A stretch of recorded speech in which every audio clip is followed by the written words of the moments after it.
Welcome to Inside Abode, ladies and gentlemen. How y'all doing? I'm your host, Dave Jones, and welcome to another episode packed full of information that you need to further your life and just to educate yourself. So today, before I get into our guest and before I get into our topic, I would like to invite you to subscribe to the podcast. It costs you nothing. If you're listening to this on Apple or Spotify, just hit that subscribe button. It's really easy. And if you're on YouTube and you're watching on YouTube, just hit the subscribe button there, or even just hit the like button. Smash that like button, like the influencers like to say. I don't know if I'm an influencer, all 5 people listening, but I'm joking. There's more people. But anyway, let's get into our topic and our guest today. We're going to just get right into it. So today we're going to talk about estate planning, and that's something that kind of gets overlooked in our industry. And so I'm really excited for our guest today to speak a little bit more on that. And our guest today is a Windermere Abode agent, an Abode. And this is also her first podcast, and she's going to kill it, and she's going to give us all kinds of good information. And she's also 1/3 of the Win Collaborative. Aarde, welcome to the Inside Abode podcast. Well, thank you, Mr. Jones. Yeah. So tell the audience a little bit about yourself. What's Aarde about? Okay. Well, first off, I'm a Capricorn. Just kidding. What's your sign? I was raised in the Olympia, Tacoma area. I was raised in the antique auction business. So most of my life has been spent objectively managing the value of people's things. I also am a natural caretaker, and I ended up being the caregiver for my grandfather, who suffered from Alzheimer's for the last 7 years of his life. That led me into working in a position as a caregiver for aging adults with disabilities, and I did that through DSHS. I was a private contractor. Okay. And then when I joined the real estate world, it's quite a large, scary industry, and it's hard to figure out like where you fit in, especially as a new agent, because it's kind of hard to sell yourself, just like what are you doing here? So I tended to lean towards older people that were trying to either downsize and a lot of my contacts kind of naturally fed into that. I have a lot of friends who've known me my whole life and know that I'm part of the antique world. And so, when their parents passed away, they would naturally call me, not just to use me, or sometimes not at all to use me for real estate, but just as a resource. And so I was able to kind of help walk people through, where they were stuck. And people get stuck in different spots in this. Right. So being able to identify where someone is stuck and what resource is going to be the most helpful for them was just super natural for me. So then I discovered that the National Association of Realtors, they offer a senior real estate designation. And the second I heard that, I was like, oh, that's for me. Yep. Yeah. So I did that. And that kind of gave me the confidence and the platform to feel, to not have this like imposter syndrome, like, oh, I do have a role in this giant industry. Yeah. And I'm passionate about it. And it means a lot to me. And there's a huge lack of support in this facet. Yeah. So it really gave me like this boost of confidence that made sense for my overall well-being, Yeah. So that's kind of where I'm at now. Yeah, man, that was good. I mean, I think that's a struggle that a lot of people have when they're entering any new venture or business. I had that when but I was coming in as an owner, so it was definitely a big challenge, because it's like, all right, well, where do I fit in? So I get that 100%. So today we're talking about estate planning. Like, can you explain to our listeners what exactly is involved in estate planning and how it differs from like a traditional real estate transaction? I can, but I do want to say first that death and dying is often hidden from view. It's rarely discussed in our modern culture. Previous cultures and generations, it was actually a part of life. Especially when people were more connected to the land and nature, farm life, before the industrialized revolution, people were definitely more aware of death, and it was easier to talk about. It was easier to plan for.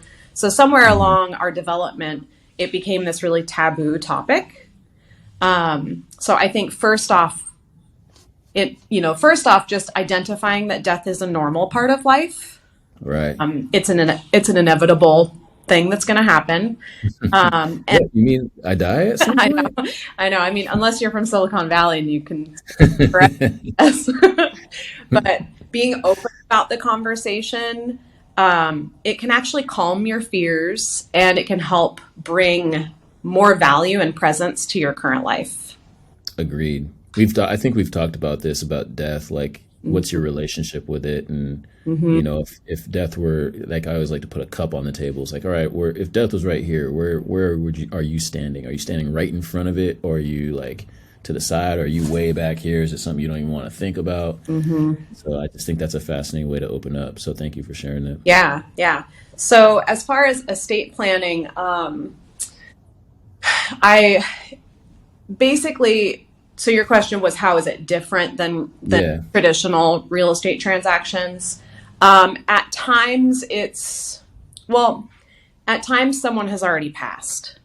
Okay. So there are times where you're dealing with grieving family members who Yeah. are confronted with this really large project that, would Hmm. be large regardless, but now they have this need to grieve that they're not allowed to have, and it kind of Right. prolongs that process for them. Um, so estate planning is really trying to get ahead of that moment and Okay. trying to encourage people my age, your age, younger than us, older than us, everybody to be more open and have a plan. Because really, when you die, the biggest gift that you can give your loved one is a plan. You Yeah. don't want Man. people sitting around like going through your Tupperware lids while they're trying to grieve you. Like the gift Yes. is to give them this full package where you've accepted it and it's a positive experience. I don't know if you're familiar with Ram Dass, but he has Mm-mm. a quote. He's a conscious aging. He's a writer, a philosopher, psychologist. Okay. But he wrote, there's a quote of his that I love, but you can examine loneliness and boredom instead of being afraid of them. And there is such an art and possibility of aging. Ooh. So estate Okay. planning kind of encompasses that whole concept where, there's different domains to it. You have your spiritual, your soul. You have that conversation. You have Yeah. your practical. What happens to your body? Are you an organ Right. donor? Are you Jewish? Is there a conflict there? There's the emotional, like what your heart feels, broken relationships that you might want to mend. Okay. There's the mental, there's the head space of it, the conceptual thinking about it and what happens next, and have you done everything you want to do? And then Yeah. where a realtor comes in the most is the personal, the assets. Okay. Granted, I make sure I cover and am sensitive and compassionate and patient with all the domains, but Hmm. I really have the ability to dole out resources for each of those. Like I can send a certified end of life coach or a death doula or a wealth management advisor or Right. an elder law attorney or an estate attorney. And I can divvy out these, an estate sale company, Right. an auction house, donations. Where does your grandma's cat go? Like Hmm. all these different things. But really, I focus on the best way to handle their property, whether it's their personal, meaning like their couch and their plants, or their real property, like their home. Yeah. That's that. I mean, I've been through this a couple times. Actually, one, two. Yeah, I've been through it, and two of the times where there wasn't someone to, take so you had to go off of the plan basically, Hmm. or whatever that was there, the will or whatever. Hmm. And I will say it's all good until it's not all good. I've seen family members who got along not get along and break relationships. I've seen it all. Like, because when the sentimental, not only is the sentimental things there, but also money, obviously Yeah. money. And then old dynamics come into play. Like, so all the stuff you're talking about is so needed because someone has to manage all of that Yep. or at least provide the resources. And I'll be just from experience, it's hard. It's hard when you're emotionally trying to grieve and dealing with family dynamics that probably haven't been dealt with forever. And now they're all of a sudden all coming up in probably the worst time that they possibly could come up. Yeah. And oh man, I just really think that this is such a great topic and great thing that people don't think about a lot because of our lack of relationship with death and the way that it kind of, like you said, it's covered up kind of. We don't celebrate it. And that sounds kind of weird to say that, but we don't celebrate life at that juncture. Anyway, so there's probably some misconceptions about what people have about estate planning. How do you help educate your clients on this process?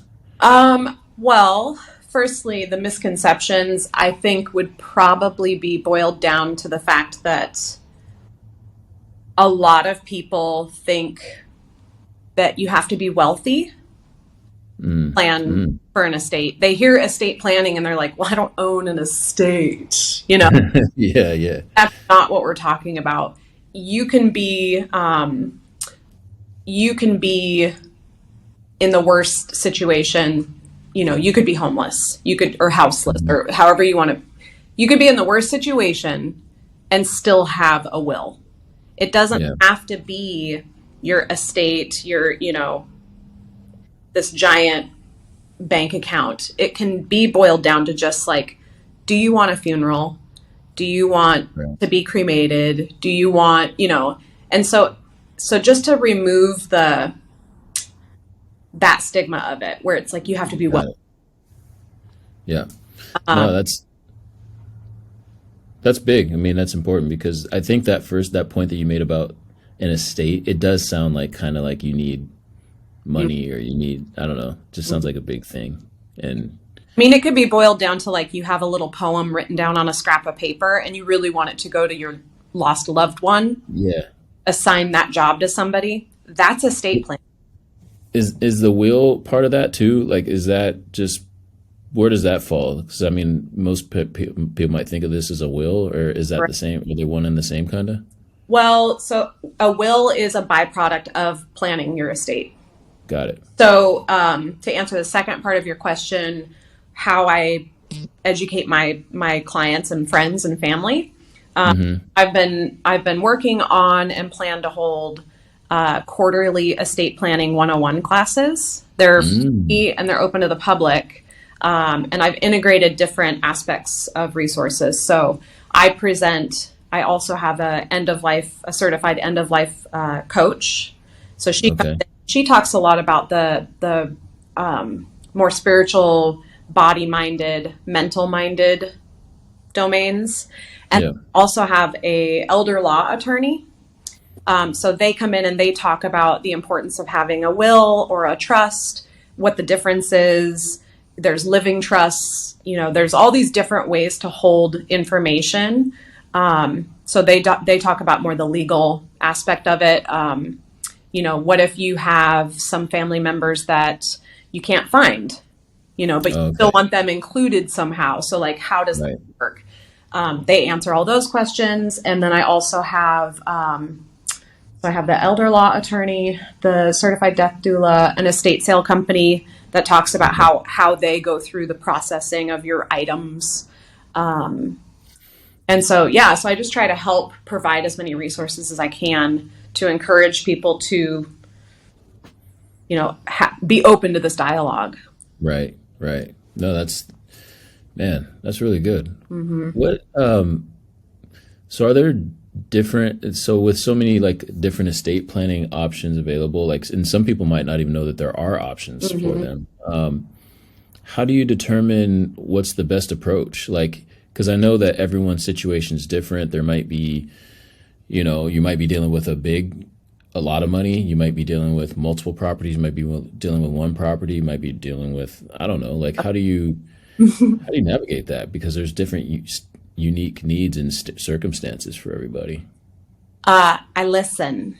That's a simple answer right there. There you go. Yeah.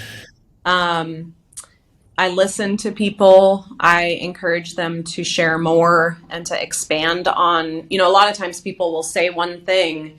And then if you say, well, tell me more about that, tell me more about that one piece of art. And, Yeah. and Yeah. they'll start to give you these rich, deep, meaningful stories. Mm. And I'm able to objectively organize that. Yeah. You know, Yeah. you're removed from that deep, rich memory. You're able to see the value, assign that value, but not push it to the margins. Yeah. Because these And that's aren't marginal for people. right. And the other thing too about this is how you're dealing with, because a lot of times there's multiple family members involved. There might be like 6 brothers and sisters or something. And like, how are you navigate? Like, does it matter who the decision maker is? Is it everybody has to sign off on the thing, or whoever the power of attorney is? Like, how does that work? The person dying is the person in control of how they want to die. Okay. Granted, we're talking about conscious dying, but Right. you Right. you can also plan effectively for unconscious dying. Hmm. But when someone is consciously living to die, Got it. they are able to. I mean, they're your client. They're my client. Got They're it. Got it. Got it. just like a birth doula. We have Hmm. birthing doulas. These are women traditionally who helped women bring souls into the world, and Yeah. also help support the family and be there for the family, but Hmm. to make sure that mother and child are like comfortable and Yeah. healthy.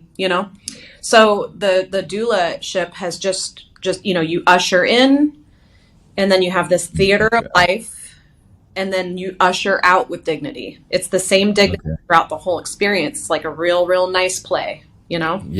I like the way that you made that. So like, that's at the tail end. So who's the doula in the middle? Where's my doula? Like, can I get a doula so I can have a dignified existence, or is that my counsel? Is that Well, I my have coach slash? So I actually did a 3 month. I was the recipient, not the acting doula, because I'm not licensed to do that. But I did Uh-huh. take a 3 month end of life planning class. Okay. It was every Saturday for 3 hours. We Dang. started out. It was all through COVID, so everything was like super powerful because we were all trying to Hmm. figure out what was happening. There was death Oh around us, man. confusion, you know. Um, but it was really interesting to have a group of people on Zoom that all had different questions and different concerns and different situations and different platforms of, where they were in life. Right. We were given a death date. So I died April 28th. Oh wow. And every Saturday we had prompts and we had tasks. If we had a question, we were given direction on how to find the answer. Dang. And it was basically, the goal is to have a folder, and that folder has Okay. all of your wishes. Do you want flowers at your funeral? What kind of flowers? Do you want Right. a private event? Do you want to Right. funeral before you die? Do you want to be at your own funeral, or do you want it to happen afterwards? Is there somebody you do not want there? Like where are Hmm. your passwords kept? Do you want a social media legacy? Who's going to control that legacy? Who has Man. a safe deposit box? Like, you're just boom, boom. It's an after death worksheet that you work through. And we cover all the domains, including spiritual, mental, physical, assets, all of it. So you can do that now. And that's what I'm trying to provide, because my goal is to create a community that has access to all of this planning so that they can live now and not be Right. afraid of dying that stalls them from living a full life. Well, that's a part of it. That digital part of it is something that we don't think about, or people may not think about. So how does that play a role in all this? Like in terms of social media accounts and, Yeah. all the online, I call it the digital dossier, Yeah. like all of your online profile. Is Well, that included? That's included too? That's what you just said? it can be. That's part of it. Is Okay. that something, there's all these different questions that each individual who's going through this process has to ask themselves, and they're the only ones that, you know, we can prompt you into asking. We can prompt you with all these questions, but some questions are going to stand out to a particular individual. They're going to go, oh man, I do that. As far as social media, a personal story, a really, really dear friend of mine lost her battle to cancer last year. Thank you. She was on social media a lot, but she didn't have really anything planned. So like since her death, I have watched her social media accounts, and I'll see people post like happy birthday, happy Mother's Day. And they post these things, and by the way that their verbiage is worded, I can tell that they don't know that she died. I've taken it upon myself to message those people and say, hey, I just want to let you know, Lisa lost her battle to cancer last year. And everybody has responded and said, oh my God, thank you so much for telling me. I didn't know. Right.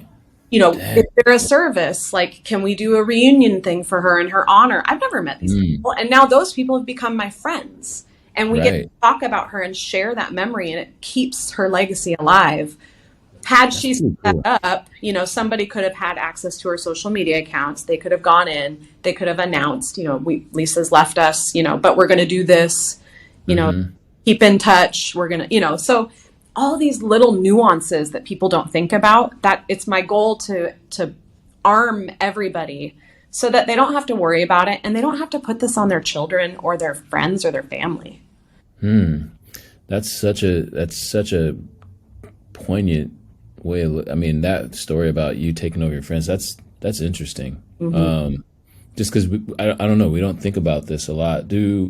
So what advice would you give to someone who is just starting to think about estate planning, and how should they just get started? Like, talk to you? I would definitely encourage them to attend one of my classes quarterly.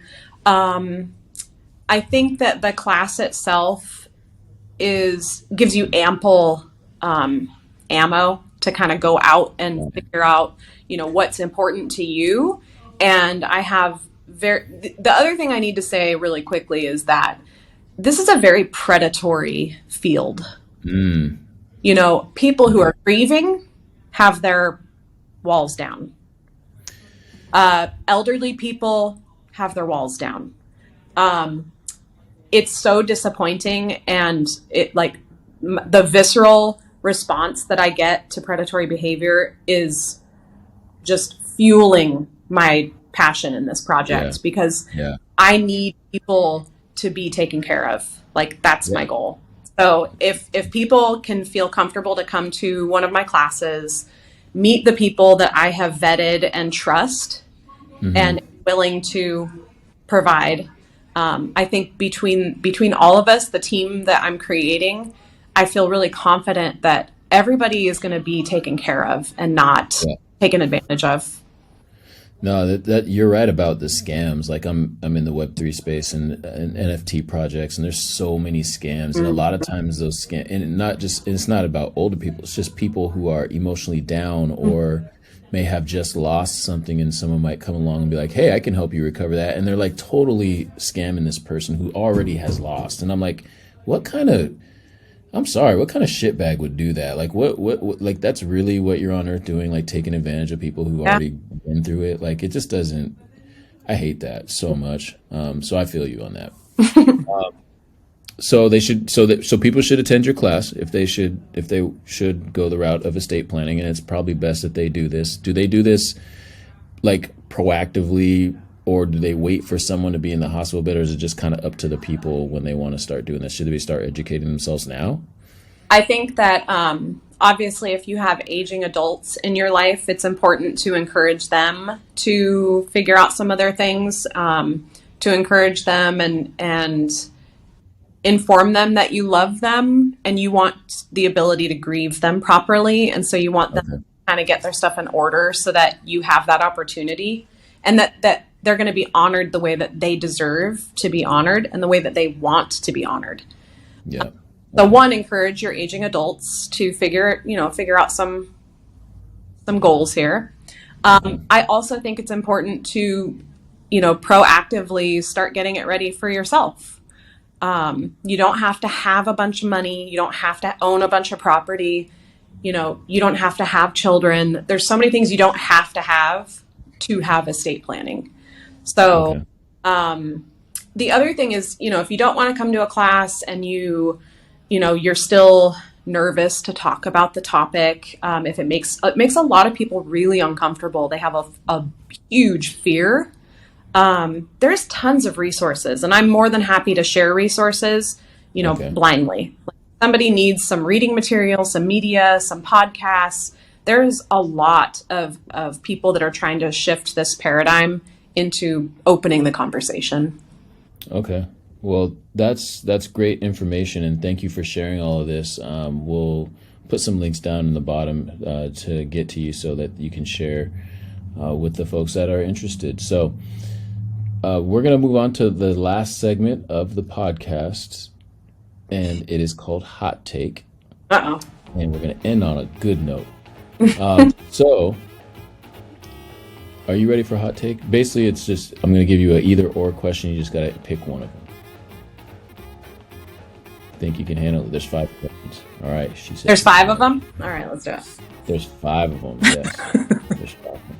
All right, the first one: dancing or acting? Dancing. That Hands was pretty down. easy. Okay. All right, so you can pick one for the rest of your life: music or television and movies. Music.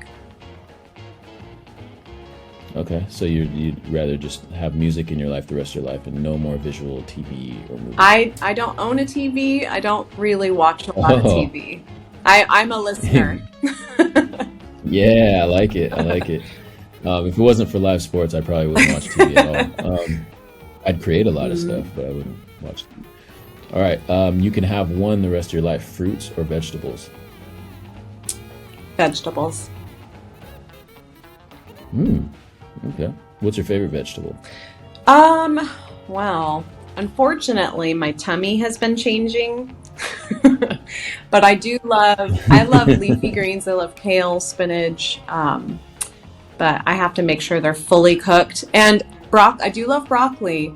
My partner is so loving. He shaves the stems of the broccoli because it helps my tummy process it a little better. Wow. I know. Keeper. I know. All right. Sunny vacation or wintry vacation?